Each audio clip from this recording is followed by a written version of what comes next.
히브리서 1장 1절로 3절 말씀입니다. 옛적에 선지자들을 통하여 여러 부분과 여러 모양으로 우리 조상들에게 말씀하신 하나님이 이 모든 마지막에는 아들을 통하여 우리에게 말씀하셨으니 이 아들을 만유의 상속자로 세우시고 또 그로 말미암아 모든 세계를 지으셨느니라. 이는 하나님의 영광의 광채시요 그 본체의 형상이시라. 그의 능력의 말씀으로 만물을 붙드시며 죄를 정결하게 하는 일을 하시고 높은 곳에 계신 지극히 크신 이의 우편에 앉으셨느니라. 아멘.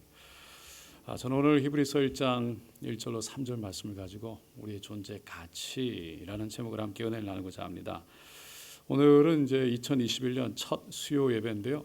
사실 첫 수요 예배 때 어떤 말씀을 전해야 할까 고민했습니다. 예레미야 끝에 부분을 가면 갈수록 우리에게 지금 시간에 이제 충분한 그 예레미야에서 주신 말씀을 충분히 전했다고 생각되어져서 다음 말씀을 생각하게 됐는데 떠오르는 말씀이 없었어요. 그래서 월요일부터 계속 고민하고 뒤적뒤적거리고 그러다가 히브리 말씀이 생각났습니다. 히브리서가 히브리서는 먼저 유대인이고 또 유대인들이 예수를 믿기로 작정한 그런 믿는 사람들에게 쓰여진 서신입니다.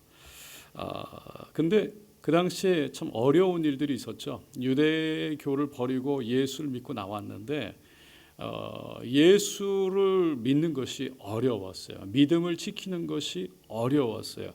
그러다 보니까 많은 사람들이 다시 예수를 믿다가 유대교로 돌아가고자 하는 사람들이 있었던 거죠. 그런 사람들에게 믿음을 지켜라. 믿음을 지켜야 된다. 예수 안에 있어야 된다라는 격려의 말을 보낸 거예요.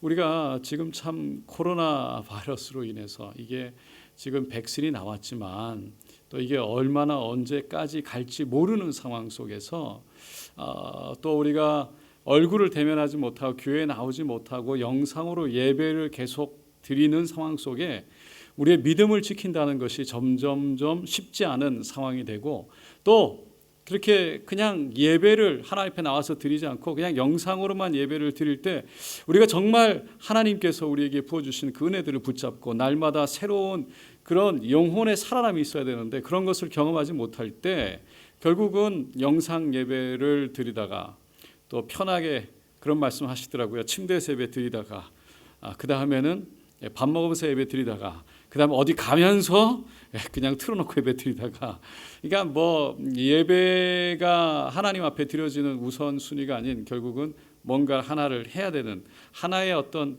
그냥 액세서리로 붙어 있다가 결국은 시간이 가면 갈수록 이게 믿음에서 멀어질 수밖에 없는 그런 상황이 아니냐라는 얘기를 해보게 되는 것입니다. 그래서 이 히브리서는 굉장히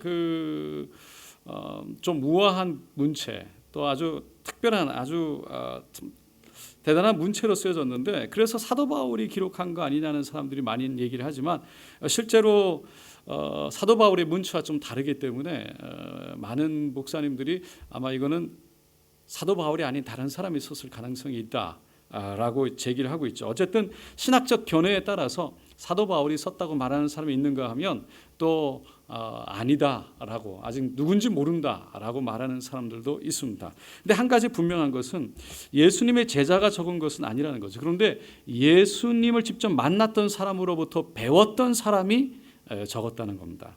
그리고 히브리서가 기록될 당시에 제가 말씀을 드렸지만 이제 박해가 시작될 때였어요. 실제로 아직까지는 그렇게 막 정말 죽임을 당하고 학대를 당하고 투옥당하고 재산을 잃는 그런 것까지는 가지는 않았어요. 그러니까 순교를 당하는 상황까지는 아니었어요. 왜냐하면 이 기록 시기가 로마 황제 네로가 박해를 시작하기 전이었기 때문입니다.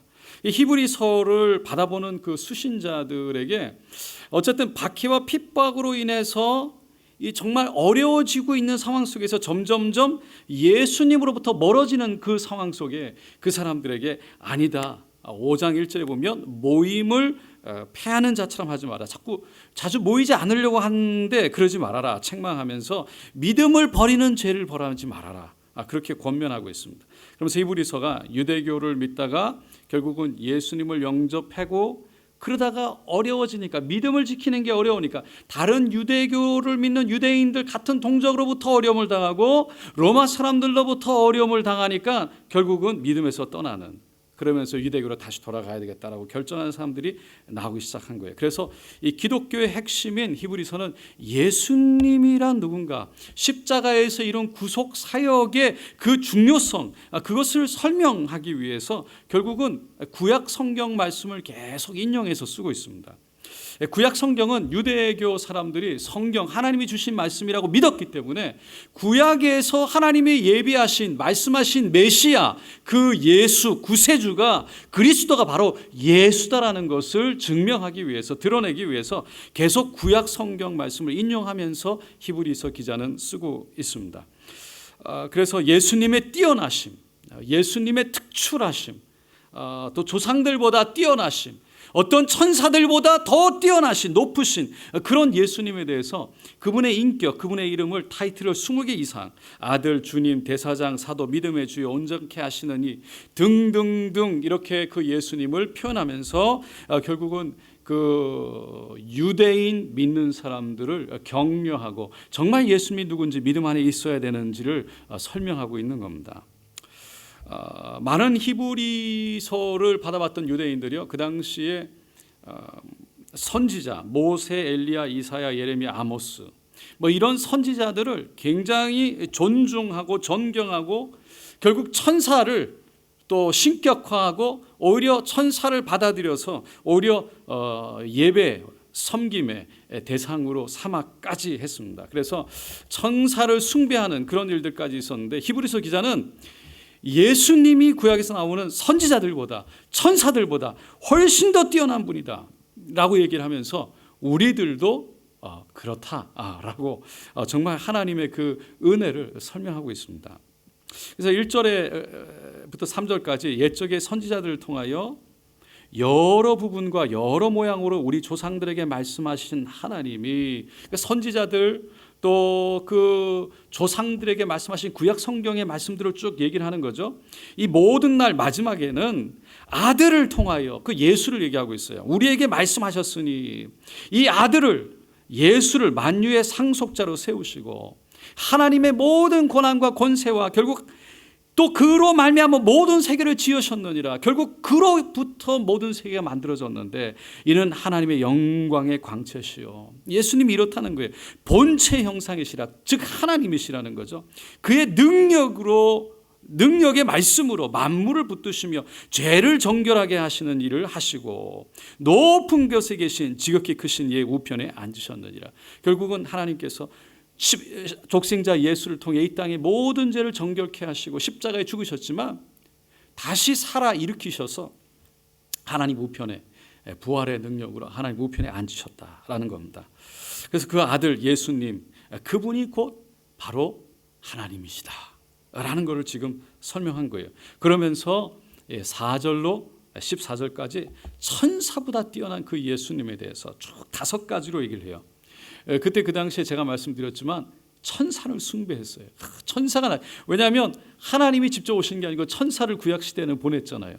그래서 모세도 마찬가지, 아브라함도 마찬가지고 그 천사가 와서 결국은 만나고 대면하고 하나님이 말씀하신, 천사가 얘기하는 그런 것들이 결국 하나님이 말씀하시는 건데, 그런 경험들을 결국 통해서 구약 성경에 나오는 걸 통해서 결국은 천사를 숭배하는 일들이 있는데 4절로 5절에 보면 그가 천사보다 훨씬 뛰어남은 이렇게 얘기합니다. 그러니까 유대인들이 그 천사들을 섬기는 건데 그분이, 예수가 천사보다 훨씬 뛰어남은, 그들보다 더욱 아름다운 이름을 기업으로 얻으심이니라. 이니 하나님께서 어느 때보다 천사 중 누구에게 너는 내 아들이라, 오늘 내가 너를 낳았다 하셨으며 또 다시 나는 그에게 아버지가 되고 그는 내게 아들이 되리라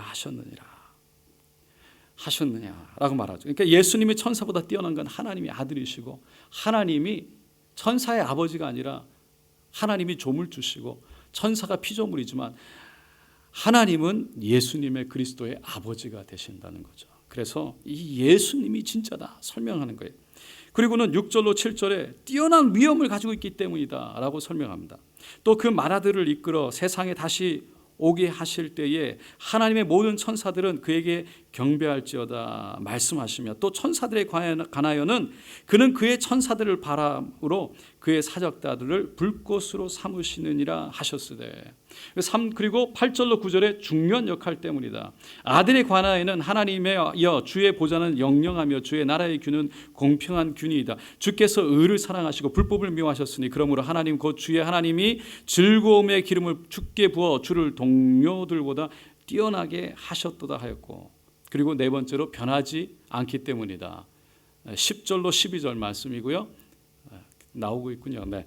또 주여 태초에 주께서 땅에 기초를 두셨으며 하늘도 주의 손으로 지으신 바라 그것들을 멸할 것이나 오직 주는 영존할 것이요 그것들은 다 옷과 같이 낡아지리니 의복처럼 갈아입을 것이요 그것들은 옷과 같이 변할 것이나 주는 여전하여 연대가 담이 없으리니. 그러니까 다른 거는 다 변한다는 거죠. 근데 오직 주님만은 변하지 않는다. 권위를 가지고 있기 때문이다. 13절 14절 어느 때 천사 중 누구에게 내가 내 원수로 내 발등상을 되게 하기까지 너는 내 우편에 앉아있으라 하셨느냐. 모든 천사들은 섬기는 영으로서 구원받을 상속자들을 위하여 섬기라고 보내심이 아니냐. 그러니까 누가 예수님을 위해서 그렇게 발등상 그냥 발을 올리고 서는 그런 정도로 그 원수를 그렇게까지 만드는 예수님을 위해서 하듯이 딴 사람에게 한 천사들에게 한 자가 없다는 거죠. 오직 예수님만을 위해서 예수님의 원수를 발등상으로 삼을. 그리고는 천사는 오직 구원받을 상속자, 즉 하나님의 부름받은 우리의 영혼을 섬기라고 보내셨다라는 거죠. 할렐루야. 그러니까 천사는요, 우리를 섬기라고 하나님이 보내준 사람이에요. 자꾸 이 이단들 중에 사람이 죽으면 천사가 된다는 등 뭐 이런 얘기를 하는데 잘못된 거죠. 할렐루야. 그래서 이게 천사를 섬기는 거에 대해서 지금 말씀을 하는 거예요. 제가 히브리서 1장을 쭉 읽으면서 묵상하다가 중요한 것이 정말 이런 예수님, 이렇게 놀라운 예수님을 하나님이 이 땅에 보내셨다는 거예요.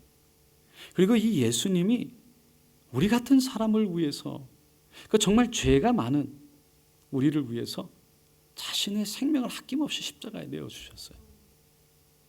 다시 말해서 그만큼 우리를 사랑하신다는 거죠. 그리고 우리를요 친구처럼 부르신다 말씀하세요. 이게 참 이게 놀라운 일이구나. 저 모든 것을 창조하시고 그 천군 천사들 그 영적인 그 놀라운 영광 가운데 하나님의 일을 하는 그 모든 사람, 그 천사들의 찬양과 경배와 모든 하나님의 영광을 드러낸 그런 일들을 다 하나님 보시는데, 그 중에 죄 많고 하나님한테 대역해서 때로는 하나님을 모르는 우리들을 사랑하셔서 그래도 우리를 품으시는 그 놀라운, 그게 하나님의 놀라운 은혜구나. 이런 게 깨달아지는 거예요. 요한복음 15장 15절에 이제부터 너희를 종이라 하지 아니하리니 종은 주인이 하는 것을 알지 못함이라. 너희를 친구라 하였노니 내가 내 아버지께 들은 것을 다 너에게 알게 하셨습니다. 예수님이 제자들을 향해서, 우리를 향해서 친구다, 그만큼 가깝다, 사랑한다, 인격적으로 사랑한다, 그런 거죠. 그냥 어떤 짐승이 아니에요. 그냥 기르는 동물이 아니에요. 정말 인격적으로 우리를 있는 모습 그대로, 우리가 생각하는 그대로, 그냥 우리가 생각하는 그대로 그걸 인정하면서 하나님이 기다리시고 붙드시고 함께 하시고 이끌어 가시고 애타게 기도해 주시고 기다리신 그 하나님이 다 무엇이든지 할 수 있는데 그렇게 우리를 인격적으로 그렇게 기다리신다는 거예요. 그러면서 그 십자가의 보혈을 통해서 베드로전서 2장 9절로 10절에 너희는 택하신 족속의 왕같은 제사장들이요 거룩한 나라여 그의 소유관 백성이니 이는 너희를 어두운 데서 불러내어 그의 기이한 빛에 들어가 계신 이 아름다운 덕을 선포하게 하려 하십니다. 너희가 전에는 백성이 아니더니 이제는 하나님의 백성이요 전에는 긍휼을 얻지 못하더니 이제는 긍휼을 얻은 자니라. 이게 지금 이 히브리서로 시작하면서요, 지금 이 히브리서 기자가 지금 핵심을 찌르면서 야 그게 아니야, 너희들은 정말 하나님이 천사 위대하다고 그러는데 너희들을 섬기라고 보내준 사람들이야. 예수님이 너희들을 위해서 죽으셨어. 하나님이 너희들을 인격적으로 너무나도 사랑하셔. 그러니까 믿음을 버리지 마. 하나님이 기다리고 계셔. 지금 그렇게 얘기를 하는 거예요. 한국 청소년들이요 3,800명이나 되는 대상자들을 설문조사를 했답니다. 근데 83%가 학생들이 미래에 대한 꿈이 없다고 발표했대요. 고백했대요. 미래에 대해서 뭘 할 꿈이 없대요. 뭘 하고 싶냐 정도 아니 꿈이 없다. 54%가 하루에 3시간 이상 컴퓨터에 앉아 있고 채팅하고 오락만 한다. 그러니까 자기가 뭘 해야 될지 어떤 인생의 방향이 잡히지 않으니까 그거를 하기 위한 어떤 준비할 필요성을 못 느끼는, 뭘 해야 될지 모르니까 있는 시간들을 이렇게 그냥 시간을 한다. 그렇게 얘기를 하더라고요.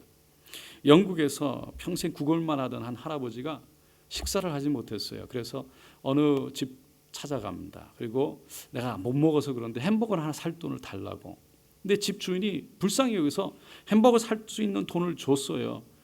근데 이 사람이 할아버지가 고마워가지고 뭔가 주고 싶은 데 있는 게 없어요. 근데 가지고 있던 아주 먼지 묻은 오래된 바이올린 하나 있는데 그걸 꺼내가지고 줬대요. 주인이 할아버지가 돌아가고서 먼지를 이렇게 닦다가 보니까 1704년도에 만든 바이올린인 거예요. 이게 뭐 수십억에 해당하는 그런 고가 바이올린이었어요. 만약에 그 노인이 그 가치를 깨달았더라면 절대 굶주릴 필요가 없었겠죠. 그런데 그 할아버지는 그 가치를 깨닫지 못해가지고 쓰지 못한 거예요. 우리가 우리의 가치를 모르면요, 우리가 어떤 사람인지 모르면 그 가치를 깨닫지 못해가지고 그냥 살아간다는 거예요. 이 세상에서 내가 얼마나 소중한지, 하나님의 나를 얼마나 귀하게 여기는지 모르면 내가 하나님 앞에서 그 믿음으로 살아갈 수 없다는 거죠. 우리는 이 세상이 무엇과도 바꿀 수 없는, 이 세상이 그 무엇보다 귀한 예수 그리스도 보혈로 씻음받은, 정말 하나님이 그 보혈을 주고 산, 은혜로 주고 산 그러한 사람인 줄로 믿습니다. 그래서 우리가 그 귀중함을 깨닫고 내가 이런 사람이구나 고백하고 살아가야 된다는 거예요. 하나님이 우리를 향해서 스바다 3장 17절에 너의 하나님 야훼가 너희 가운데 계시니 그는 구원을 베푸실 전능자시라. 그가 너로 인하여 기쁨을 이기지 못하여 하시며 너를 잠잠히 사랑하시며 너로 인하여 즐거이 부르며 기뻐하시리라 하리라. 할렐루야. 이게 우리들이라는 거예요. 하나님이요 우리를 바라보시면 너무 기뻐서 어쩔 줄 모르는데요. 제가 첫 아기를 뵀을 때, 제가 아니고 아내가, 할렐루야. 할렐루야. 굉장히 좋아하시네. 그 애가 이렇게 배가 불러오는데 정말 금요일에 철학 끝나고 집에 갔는데 배를 이렇게 손을 올려봤는데요. 애가 큰 애가 좀 액티브해가지고요. 막 드럼을 치듯이 막 발로 차고 막 이러는 거예요. 근데 그 만지는데 막 그 손에 이 발 차는 게 이렇게 느껴지는데 그게 너무 신기하기도 하지만 신기한 정도가 아니라 그 아이에 대한 그 마음이 그냥 제가 너무 기쁜 거예요. 그냥 막 새벽 2시 근데 그냥 너무 기쁜 거예요. 이렇게 막 발이 느껴지는데 그러면서 제가 이 말씀이 생각났어요. 제가 이거 말씀을 가지고 고등부 애들하고 그때 말씀을 나눴는데 하나님이 이렇게 사랑하신다. 근데 세상 사람들은 어떻게 생각하나요? 우리들은 우리의 가치를요 공부를 잘해야 되고 인류 대학에 들어가는 사람, 그게 기준이에요. 많은 청소년들이요 자기가 1등하지 못하고 인류 대학에 들어가지 못하면 자신의 가치가, 모든 사람들이 그렇게 생각하니까 세상 사람들이, 그러니까 1등 인류 대학에 들어간 사람만 가치 있고 나머지는 가치가 없다고 생각하니까 자기가 스스로 여기에 가 있지 않으면 다 내가 가치 없는 사람이라고 생각한다는 거예요. 젊은 사람들이, 청소년들이요 한국에. 그러니까 자기가 가치 없다고 생각하니까 뭐를 해야 될지는 모르는 거예요. 자기가 가치 없는 사람이 내가 뭘 해야 되느냐는 거죠. 우리는 세상은 그렇게 가치를 그런 데 두고 있지만 제가 그게 중요하지 않다고 말하는 건 아니에요. 그러나 진짜 우리의 인간적인 가치는 거기에 있는 것이 아니라는 거죠. 근데 우리는 얼마나 그렇게 생각합니까? 잘하는 게 감사하고 잘하는 것을 우리가 축복해주고 하나님 앞에 그의 영광 돌리고 감사하고 올려야 돼요. 그런데 그렇다고 해서 잘하는 사람만 귀하고 잘못하는 사람이 귀하지 않다는 건 아닙니다. 내가 그렇지 않으면 귀하지 않는가? 그게 요즘에 일어나는 모든 아이들의 문제예요. 부모들의 기대에 들어가지 않으면 그 아이를 대하는 게 다른 거죠. 그러니까 아이는 부모가 사랑하지만 부모와 기준이 가치가 여기 있다 보니까 스스로 자기가 가치 없다고 느끼니까 그 아이들이 문제가 생기는 거예요. 어느 날 스승이 한 제자에게 돌멩이를 하나 주며 말했습니다.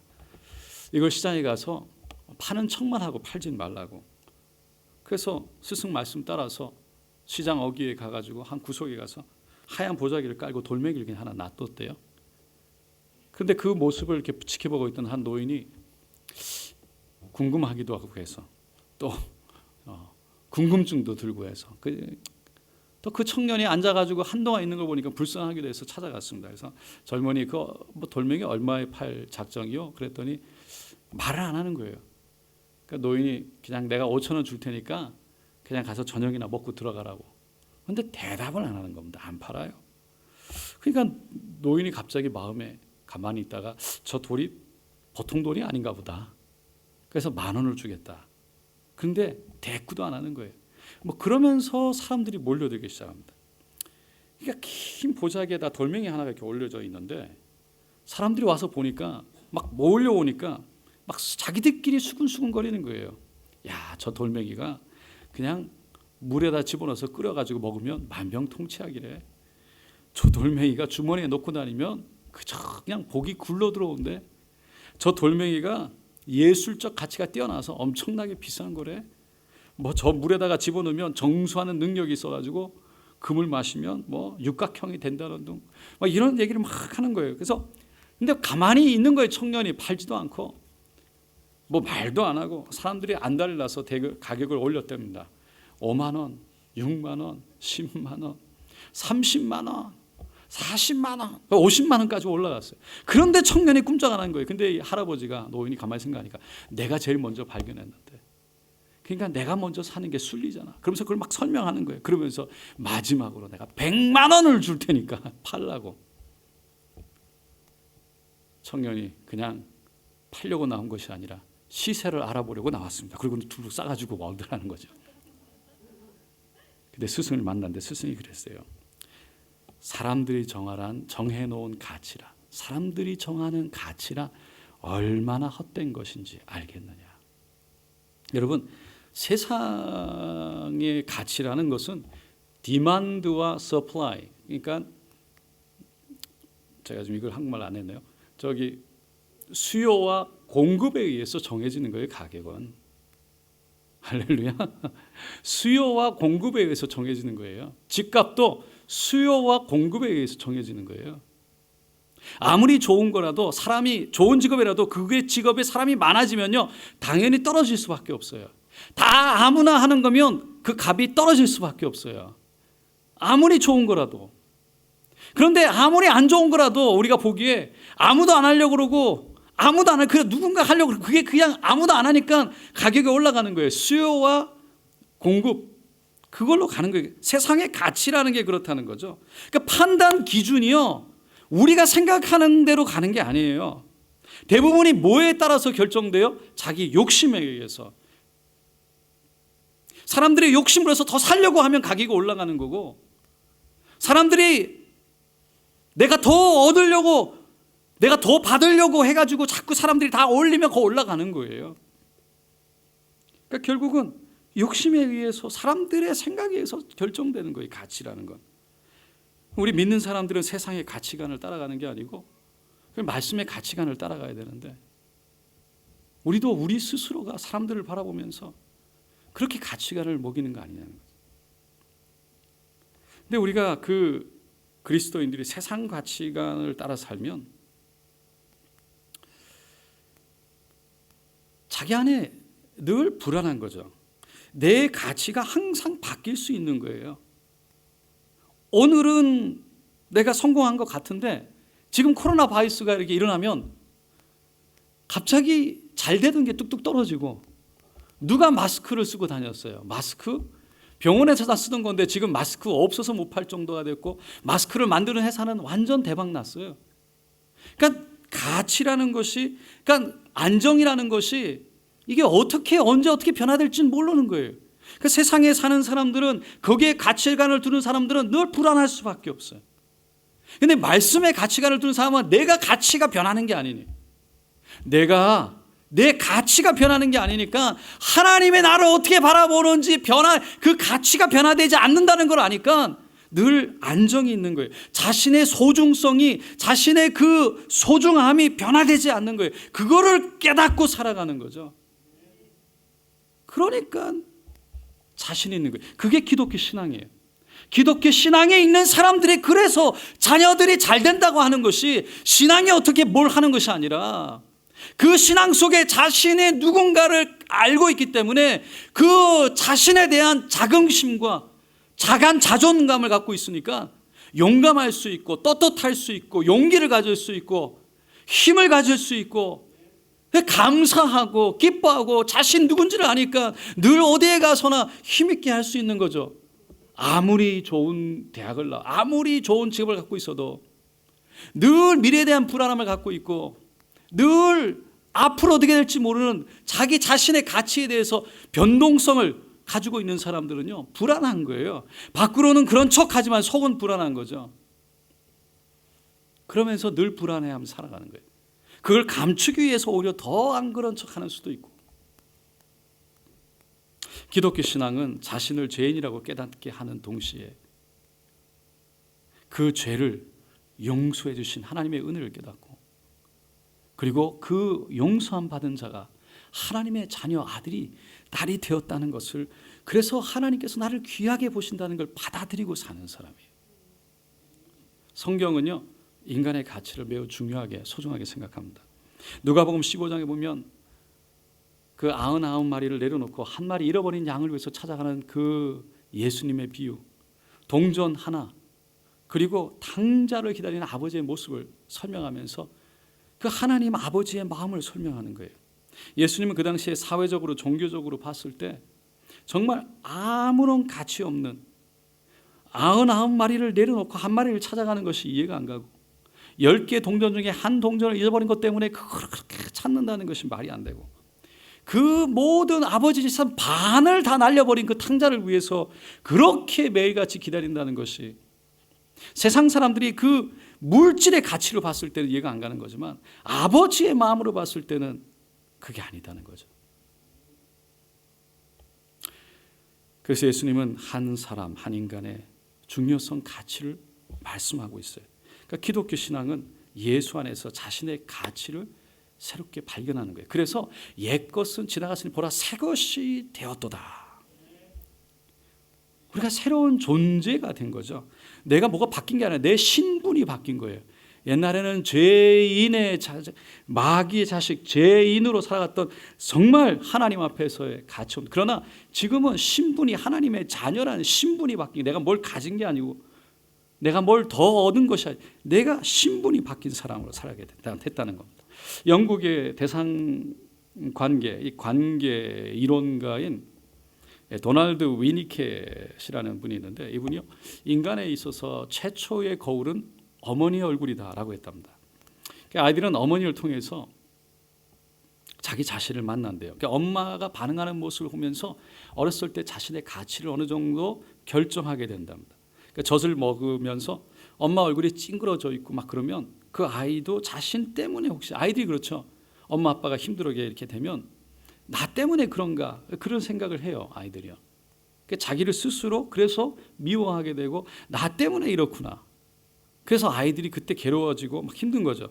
그러니까 짜증난 모습을 보면 나 때문에, 내가 부모님한테 환영받지 못하는 거구나.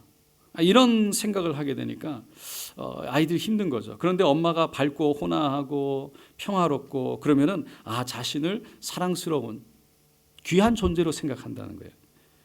그러면서 자기 안에 자존감이 형성이 되는데 그게 평생을 갖는다. 자존감이 낮은 사람은 자연스럽게 자기 자신에 대해서 만족하지 못하는 거예요. 그러니까 그 만족되지 못한 어떤 한 마음 안의 구멍을 뭔가로 채우려고 하는데 전부 다 세상적인 걸로 채우려고 그러는 거예요. 내 안에 뭔가가 채워지지 않는 것. 그러니까 욕구를 계속 내가 뭘 해도 만족되지 않고 뭘 해도 죄책감이 있는 거예요. 내가 늘 부족하고. 그러니까 자존감이 낮은 거죠. 늘 부족한 거예요. 나는 아닌. 그러니까 늘 그거를 채우려고 나를 더 완벽하게 만들려고 세상의 것을 자꾸 갖다 붙이는 거예요. 그래서 인정받고 칭찬받고 이런 것들 과시 드러내는 거에 욕구에 자꾸 붙잡혀서 쓸데없는 데 에너지를 쓴다는 거죠. 사람들의 인정 칭찬받는 일, 자신을 드러내는 일에 모든 관심을 가지는 거예요. 결국은 내 안에 내가 누군지 자존감이 부족하니까 늘 자기 자신을 드러내서 인정받아야 내가 가치 있는 사람이라고 느낀다는 겁니다. 근데 대인관계에 있어서도 다른 사람의 감정을 자연스럽게 그래서 수용하지 못하고 내가 누군지를 정확하게 아니까 다른 사람이 뭐라고 그래도 그걸 이렇게 좀 폭넓게 마음 열고 받아들여야 되는데 그걸 못하는 거죠. 많은 현대인들이 시대적으로 참 가난하게 또 굉장히 힘들게 억압 가운데 그런 시대를 지나왔기 때문에 자기도 모르게 그런 상황들을 겪은 사람들의 낮은 자존감으로 인해서 내면에 깊은 뿌리를 갖고 있다고 전문가들이 얘기합니다. 그래서 자존감을 결국은 채우기 위해서 커버하기 위해서 계속 다른 사람들에게 뭘 요구를 하고 다른 사람들에게 자꾸만 손가락질하고 내가 만족이 되지 않으니까 내가 부족한데 부족한 부분이 다른 사람들에게 보여질 때 내게 자기도 모르게 그것에 대해서 만족하지 않고 또 그런 것을 자꾸만 자기도 모르게 다른 사람들에게 요구하게 되고 자신의 부족한 부분들을 자꾸 요구하게 되는 게 사람이에요. 자기도 모르게 자기가 만족스럽지 않은 부분들을 자꾸만 요구하게 돼요. 그래서 대리 만족을 하려고 하는 사람들에게 자꾸 지적하게 되고 자기의 결국은 그렇게 살다 보니까 결국 행복할 수 없는 불행하게 살 수밖에 없죠. 그래서 이 기독교에서 내 가치가 어디 있는지를 아는 것이 너무나 이게 첫 번째예요. 이게 성경 공부 101입니다. 정말 하나님 안에서 내가 누군지를 깨닫는 거 이거는 늘 우리 자신을 돌아봐야 돼요.